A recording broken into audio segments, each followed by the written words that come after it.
Rahim. Assalamu alaikum rahmatullahi wa barakatuhu. Dear viewers, welcome to Shaheen Leader. आज हम पढ़ने जा रहे हैं केमिस्ट्री टेस्ट नंबर 5। तो आज का जो टेस्ट है ये स्पेशली डिज़ाइन किया गया है उन कैंडिडेट्स के लिए जो armed forces, nursing staff, PF air women, female medical technician, Pakistan navy, commissioned officers of army medical corps, army medical college test और मैट्रिक एनुअल एग्जामिनेशन को क्वालिफाई करना चाहते हैं। ये टेस्ट उन तमाम कैंडिडेट्स के लिए है। जैसे कि ये तमाम जो अभी मैंने आपको सीट्स बताई हैं इन सब में केमिस्ट्री जो है वो एक बहुत इंपॉर्टेंट सब्जेक्ट है और अगर आप इन तमाम टेस्ट को क्वालिफाई करना चाहते हैं तो आपके लिए ज़रूरी है कि आपकी केमिस्ट्री अच्छी हो। तो चलते हैं अपने क्वेश्चन 1 की तरफ।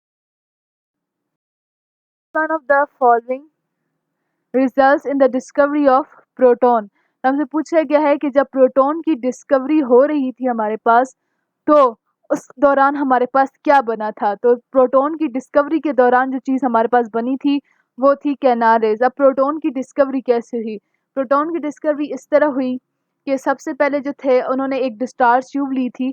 उस डिस्चार्ज ट्यूब के अंदर जो है एक तरफ ये कैथोड था, ये समझ लें ये कैथोड है, और उसकी दूसरी तरफ जो था वो एनोड था। तो इन्होंने ऐसे किया कि एक डिस्चार्ज ट्यूब, या आप समझे कि ये बार मैंने इसकी डिस्चार्ज ट्यूब बनाई है, इसमें उन्होंने सर्टन जो है वो प्रेशर रखा और सर्टन जो है इसमें उन्होंने वॉल्यूम रखा।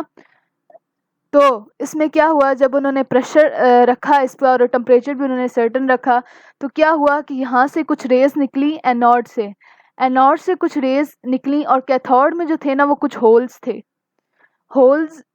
उन होल्स को ही असल में कैनाल्स कहते हैं।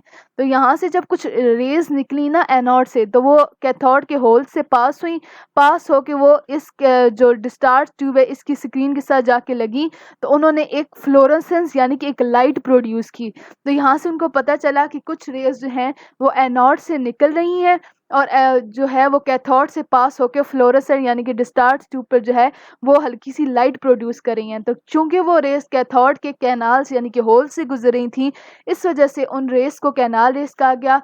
और असल में ये जो कैनाल रेस हैं ये प्रोटॉन्स हैं, और यानी कि कैनाल रेस जो होती हैं इनमें प्रोटॉन्स होते हैं। तो इस कैनाल रेस के साथ ही प्रोटॉन डिस्कवर हुए या प्रोटॉन के साथ कैनाल रेस डिस्कवर हुई। कैनाल रेस को दूसरे लफ्ज़ों में पॉजिटिव रेस भी कहते हैं क्योंकि प्रोटॉन पे जो है वो पॉजिटिव का साइन होता है। चलते हैं viewers, question number the following is the penetrating. अब पेनिट्रेटिंग का मतलब क्या होता है? पेनिट्रेटिंग का मतलब होता है घुसने वाला। तो हमसे पूछा गया है कि कौन जो है वो पेनिट्रेटिंग है। वैसे इसमें जो है ये सारे पेनिट्रेटिंग है, इसमें न्यूट्रॉन भी पेनिट्रेटिंग है और जो अल्फा पार्टिकल्स हैं वो भी पेनिट्रेटिंग है। लेकिन जो न्यूट्रॉन है ना ये अल्फा पार्टिकल से ज़्यादा पेनिट्रेटिंग है। वो क्यों?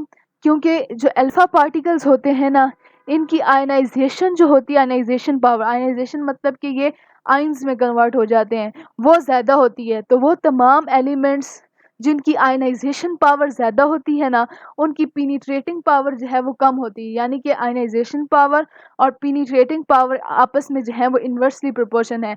यानी कि जितनी आयनाइजेशन पावर ज़्यादा होगी उतनी पेनिट्रेटिंग पावर कम होगी। तब न्यूट्रॉन्स की जो है वो आयनाइजेशन पावर जो है वो कम होती है, इस वजह से जो उनकी पेनिट्रेटिंग पावर होती है वो ज़्यादा होती है। अब पेनिट्रेट का मतलब क्या है कि जैसे अब अल्फ़ा पार्टिकल्स के अगर आप सिंपल एक पेपर रख दें तो वो एक पेपर के अंदर से भी नहीं गुजर सकेंगे। क्यों? क्योंकि वो जो है पेपर के ही मॉलिक्यूल्स के साथ आयनाइज हो जाएंगे और वहीं पे उनकी एनर्जी जो है वो ज़ाया हो जाएगी, ख़त्म हो जाएगी। लेकिन न्यूट्रॉन्स हैं चूँकि इन पे जो है वो कोई चार्ज नहीं होता, इससे ये बहुत जल्दी रिएक्ट नहीं करते। इसी वजह से ये बगैर रिएक्ट किए हुए चीज़ों के अंदर से पेनिट्रेट कर जाते हैं या चीज़ों के अंदर से गुजर जाते हैं। दैट्स वाई जो न्यूट्रॉन्स हैं उनकी पेनिट्रेटिंग पावर जो है वो ज़्यादा होती है। The concept of orbit was used by. तो हमसे पूछा गया है कि ऑर्बिट का जो कॉन्सेप्ट है वो किसने दिया था। तो जो बोहर था उसने ऑर्बिट का कॉन्सेप्ट दिया था। अब ऑर्बिट क्या है? आप सबको पता है कि एक होता है न्यूक्लियस और न्यूक्लियस के गिर्द जो है वो बहुत से ऑर्बिट्स होते हैं। तो ये जो ऑर्बिट्स का कॉन्सेप्ट था ये दिया था बोहर ने। उसने कहा था कि जो है न्यूक्लियस के बाहर जो है ऑर्बिट्स होते हैं जिसमें होते हैं इलेक्ट्रॉन्स जो उन ऑर्बिट्स में जो है वो घूमते रहते हैं। अब ऑर्बिट्स का मेन मकसद जो था वो क्या था? ऑर्बिट्स का मेन मकसद ये है कि हम कहीं भी जो है इलेक्ट्रॉन किस जगह पे है हम ये फाइंड कर सकते हैं। मतलब कि अगर इलेक्ट्रॉन इस जगह पे है तो हम बता देंगे कि वो ऑर्बिट की इस पोजीशन पे जो है वो इलेक्ट्रॉन है। अगर इलेक्ट्रॉन यहाँ है तो हम बता सकते हैं कि ऑर्बिट की इस पोजीशन पे जो है वो इलेक्ट्रॉन है। तो बेसिकली जो है इलेक्ट्रॉन की लोकेशन फाइंड करने के लिए ऑर्बिट का जो कॉन्सेप्ट था वो दिया गया था, और ये कॉन्सेप्ट जो था वो बोहर ने दिया था। Next, following shall consist of 3 सब शेल्स। तो मैं बता दूं कि टोटल जो है वो 4 शेल्स होते हैं। अब वो 4 शेल्स कौन से हैं? वो है के, एल, एम और एन। तो अब इनके अंदर जो है वो सब शेल्स होते हैं। अब इस सब शेल्स के कौन से होते हैं? सब शेल होते हैं एस, पी, डी और एफ। ये हैं 4 हमारे पास सब शेल। ये एस से जो है वो शार्प को रिप्रेजेंट करता है। इसके अलावा पी जो है, इसके अलावा डी डिफ्यूज को, और एफ जो है वो फंडामेंटल को जो है वो डिस्क्राइब करता है। तो इसमें हमसे पूछा गया है कि एम शेल में कितने सब शेल्स होते हैं। तो मैं बता दूं के शेल के अंदर सिर्फ एक ही सब शेल होता है जो होता है एस। एल के अंदर 2 सब शेल्स होते हैं, एक होता है एस और दूसरा होता है पी। जो हमारे पास एम शेल है उसके अंदर 3 सब शेल्स होते हैं, एक होता है एस, एक होता है पी और एक होता है डी। और जो एन सब शेल है उसके अंदर जो है एन शेल के अंदर 4 सब शेल होते हैं, एस, पी, डी और एफ। तो क्या हुआ यहाँ पे कि एम के अंदर 3 सब शेल्स हैं और हमसे यहाँ उन्होंने क्या पूछा है कि which one of the following consist of 3 sub shell. तो 3 जो हैं वो एम के अंदर होते हैं, so answer is M shell. Next, 4 sub shell. तो ऊपर मैंने आपको बताया था कि एन के अंदर जो है वो 4 सब शेल्स होते हैं जो कि है S, P, D and F. तो ये 4 सब शेल जो हैं वो एन शेल के अंदर होते हैं, so our answer is N shell. Which radioisotope is used for the diagnosis of goiter in thyroid gland? हमसे पूछा गया है कि कौन सा ऐसा रेडियो आइसोटॉप है जो थायराइड ग्लैंड के गोइटर को डायग्नोस करने के लिए यूज किया जाता है। अब गोइटर क्या होता है? हमारा थायराइड ग्लैंड का मतलब है ये जो हमारा गला है, ठीक है, इसके अंदर होता है हमारा थायराइड ग्लैंड। अगर ये हमारा गला जो है सूज जाए यानी कि स्वेल कर जाए तो इसका मतलब है हो सकता है कि हमें जो है वो गोइटर की बीमारी हो। तो गोइटर को जो डायग्नोस करने के लिए जो हमारे पास आइसोटॉप यूज़ किया जाता है वो होता है आयोडीन 131। तो आयोडीन 131 को ना सिर्फ गोइटर को डायग्नोस यानी कि जानने के लिए इस्तेमाल किया जाता है कि किसी पर्सन को गोइटर है या नहीं, बल्कि इसके ट्रीटमेंट के लिए भी आयोडीन 131 को यूज़ किया जाता है। Next question number, U235 breaks up it produce। तो U235 भी हमारे पास एक रेडियो एक्टिव आइसोटॉप है। इसमें क्या होता है कि U235 जो है ना ये स्टेबल है, लेकिन जब कोई लूज न्यूट्रॉन इसके पास आता है तो ये क्या करता है कि U235 जो है ये न्यूट्रॉन को एक्सेप्ट कर लेता है। जब ये न्यूट्रॉन को एक्सेप्ट कर लेता है तो फिर क्या होता है, ये अनस्टेबल हो जाता है। जैसे ही ये अनस्टेबल होता है ये 2 पार्ट्स में कन्वर्ट हो जाता है और उसके बाद ये क्या करता है कि 2 से 3 जो न्यूट्रॉन्स हैं ये रिलीज कर देता है। 2 से 3 न्यूट्रॉन्स जो हैं ये रिलीज कर देता है। इस वजह से यहाँ पे हमने यानी कि ब्रेक होने के बाद रिलीज करता है। तो इस वजह से हमसे यहाँ क्या पूछा गया कि वह U235 breaks up it produce. तो जब ये U235 ब्रेक होता है तो ये हमारे पास न्यूट्रॉन जो है वो प्रोड्यूस करता है। U235 जो है इसमें यूरेनियम 235 है, ये एक radioactive isotope. Next, the P sub shell has. तो इसमें हमसे पूछा गया है कि पी सब शेल के अंदर कितने असल में ऑर्बिटल्स होते हैं। तो मैं बता दूं कि जो ऑर्बिटल्स फाइंड करने का, नंबर ऑफ ऑर्बिटल्स जो है फाइंड करने का जो फार्मूला है वो होता है 2l + 1। तो अब जो है ना L की वैल्यू हर सब शेल के लिए डिफरेंट है, यानी कि S के लिए जो L की वैल्यू है ना वो होती है 0, P के लिए जो L की वैल्यू होती है वो होती है 1, D के लिए होती है 2 और F के लिए होती है 3। तो यहाँ पे उन्होंने हमसे P सब शेल का पूछा है, तो P की सब शेल की L की वैल्यू क्या है 1। तो यहाँ पे हम सिंपली क्या कर देंगे कि 2 L के अंदर लगा दिया हमने L की जगह 1 प्लस हमारे पास आ गया 1। तो 2 को 1 से मल्टीप्लाई किया तो 2 + 1, तो हमारे पास कितने ऑर्बिट्स आ गए, हमारे पास आ गए 3 ऑर्बिट्स, यानी कि P सब शेल के अंदर जो है वो टोटल 3 ऑर्बिटल्स होते हैं। Moving on to the question number 9 is use to make. अब ड्यूटेरियम है क्या? अब जैसे हाइड्रोजन के जो हैं वो हाइड्रोजन हाइड्रोजन के जो हैं वो तीन आइसोटॉप्स होते हैं। एक होता है H1 यानी कि प्रोटियम, या मैं आपको दूसरी तरह लिख देती हूँ। H1 होता है इसके अंदर प्रोटियम, दूसरा होता है H2 जो कि होता है ड्यूट्रियम, और एक होता है H3 यानी कि ट्रीटियम। तब हमसे पूछा गया है ड्यूट्रियम के बारे में कि ड्यूट्रियम जो है वो किसके लिए इस्तेमाल होता है। तो ड्यूट्रियम जो है वो हैवी वाटर बनाने के लिए इस्तेमाल होता है। अब हैवी वाटर में और नॉर्मल वाटर में क्या फ़र्क है? अब नॉर्मल वाटर में सिंपल हाइड्रोजन यूज़ होता है ऑक्सीजन के साथ, जबकि हैवी वाटर में ड्यूट्रियम यानी कि H2 जो है यूज़ होता है पानी के साथ, मतलब कि ऑक्सीजन के साथ जो है वो हम लोग H2 जो है यानी कि हैवी वाटर बनाने के लिए हम वो यूज़ करते हैं।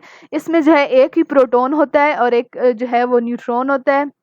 और इसको जो हैवी वाटर होता है इसकी स्पेशलिटी क्या है कि इसको न्यूक्लियर पावर के लिए या न्यूक्लियर वेपन्स बनाने के लिए जो है वो इस्तेमाल किया जाता है। और हैवी वाटर अगर आप थोड़ी मिकदार में इस्तेमाल करें तो यह हार्मफुल नहीं होता, लेकिन अगर आप इसको ज़्यादा मिकदार में इस्तेमाल करेंगे, ये ज़्यादा लंबे अरसे तक इस्तेमाल करेंगे, तो ये आपके लिए बहुत ज़्यादा नुकसानदेह हो सकता है। 10 की तरह ड्यूट्रियम इज फाउंड इन, तो जैसे कि पहले बताया गया था कि ड्यूट्रियम को जो है वो हैवी वाटर बनाने के लिए इस्तेमाल किया जाता है, इसलिए जो ड्यूट्रियम है वो हैवी वाटर के अंदर ही पाया जाता है। Isotope C12 is present in the abundance of, तो हमसे आइसोटॉप जो है वो C12 के बारे में पूछा गया। कार्बन के वैसे मोस्टली तीन आइसोटॉप्स होते हैं, C12, C13 और C14। तो हमसे अबंडेंस पूछी गई है परसेंटेज, तो 98.93% जो है इसकी अबंडेंस होती है अर्थ पर। और ये C12 जो है one of the most abundant isotope है हमारी ज़मीन पर। और C12 जो है ये एक बहुत स्टेबल आइसोटॉप है। चलते हैं हु डिस्कवर्ड द प्रोटॉन, तो यहाँ हमसे पूछा गया है कि प्रोटॉन को किसने डिस्कवर किया था। तो जैसे मैंने पहले बताया था कि गोल्डस्टीन ने जो है वो प्रोटॉन को डिस्कवर किया था, और इसी ने जो है वो कैनाल रेस को भी डिस्कवर किया था। Discovered cathode rays. अब पहले हमसे कैनाल रेस के बारे में पूछा गया था, अब हमसे पूछा गया है कैथोड रेस को किसने डिस्कवर किया था। तो सर विलियम क्रूक्स ने कैथोड रे को डिस्कवर किया था। अब कैनाल रेस और कैथोड रेस को जब उन्होंने डिस्कवर किया तो एपरेटस जो था वो एक ही था। एक तरफ उन्होंने कैथोड रखा था और दूसरी तरफ जो है उन्होंने एनोड रखा था। ये आपके पास जो है वो डिस्चार्ज ट्यूब थी। अब क्या हुआ, जब उन्होंने सर्टेन वॉल्यूम और प्रेशर जो है अप्लाई किया तो कैथोड से जो है वो कुछ रेज निकली। कैथोड से रेज निकली और वह नॉर्थ से पास होके क्या हुआ, उन्होंने इस डिस्चार्ज ट्यूब की इस जगह को हिट किया और उन्होंने यहाँ पर लाइट प्रोड्यूस की, जिससे पता चला कि कैथोड से कुछ रेज जो हैं वो निकल के यहाँ पे उन्होंने लाइट प्रोड्यूस की है। इस वजह से उन रेस को कैथोड रेस कहते हैं। और असल में कैथोड रेस क्या है, कैथोड रेस जो हैं वो इलेक्ट्रॉन्स हैं और ये नेगेटिवली चार्ज पार्टिकल्स होते हैं, इसलिए कैथोड रेस का जो भी जो चार्ज होता है वो नेगेटिव होता है। तो सर विलियम क्रूक्स ने जो है वो कैथोड रेस को डिस्कवर किया था। Neutron was discovered by, neutron को किसने डिस्कवर किया? क्रूक्स, बोहर, रदरफोर्ड या चैडविक। तो सर चैडविक ने जो थे उन्होंने न्यूट्रॉन को डिस्कवर किया था। अब कैसे डिस्कवर किया था कि वो एक ब्रिलियम शीट पर काम कर रहे थे। उनका मकसद न्यूट्रॉन को डिस्कवर करना नहीं था। ये इवेंचुअली उन्होंने न्यूट्रॉन को डिस्कवर ऐसे किया कि वो ब्रिलियम शीट पर अल्फा पार्टिकल्स को हिट करा रहे थे कि उन्होंने अचानक ये फील किया कि कुछ जो है वो पीनिट्रेटिंग अनचार्ज पीनिट्रेटिंग रेडिएशंस जो हैं वो पास हुई हैं। उन अनचार्ज पीनिट्रेटिंग रेडिएशंस को उन्होंने न्यूट्रॉन का नाम दिया था, क्योंकि न्यूट्रॉन पर भी कोई चार्ज नहीं होता और उन पीनिट्रेटिंग रेडिएशंस पर भी कोई चार्ज नहीं था। इस वजह से उन्होंने उन अनचार्ज पीनिट्रेटिंग रेडिएशंस को न्यूट्रॉन्स का नाम दिया। Nucleus of an atom is composed of, हमसे पूछा गया है कि एटम के अंदर बेसिकली तीन बहुत बेसिक पार्टिकल्स होते हैं। एक होता है इलेक्ट्रॉन, प्रोटॉन और न्यूट्रॉन, और उसके दरमियान में होता है हमारे पास न्यूक्लियस। अब न्यूक्लियस जो है वो असल में प्रोटॉन्स और न्यूट्रॉन से मिलके बना होता है। ये बात आप हमेशा याद रखें कि प्रोटॉन्स और न्यूट्रॉन्स हैं वो मिलके न्यूक्लियस बनाते हैं, जबकि जो इलेक्ट्रॉन्स होते हैं वो न्यूक्लियस के बाहर रिवॉल्व करते हैं, वो कभी भी न्यूक्लियस के अंदर नहीं होते। तो इसी क्वेश्चन के साथ व्यूवर्स हम अपनी वीडियो की आप सबसे रिक्वेस्ट है कि आप शाहीन लीडर्स एकेडमी के यूट्यूब चैनल को सब्सक्राइब करें, लाइक करें, शेयर करें। अगर आप पसंद आई हो तो इसको सब्सक्राइब करें और नीचे बेल आइकन के बटन पर क्लिक करें। इसके अलावा आप शाहीन लीडर्स एकेडमी की वेबसाइट www.shahinleadersacademy.com भी विजिट कर सकते हैं। वहाँ बहुत से टेस्ट मौजूद हैं जो आपकी कामयाबी का ज़रिया बन सकते हैं। तो पाकिस्तान आर्म्ड फोर्सेस जिंदाबाद, पाकिस्तान पाइंदाबाद। फ़ी अमान अल्लाह।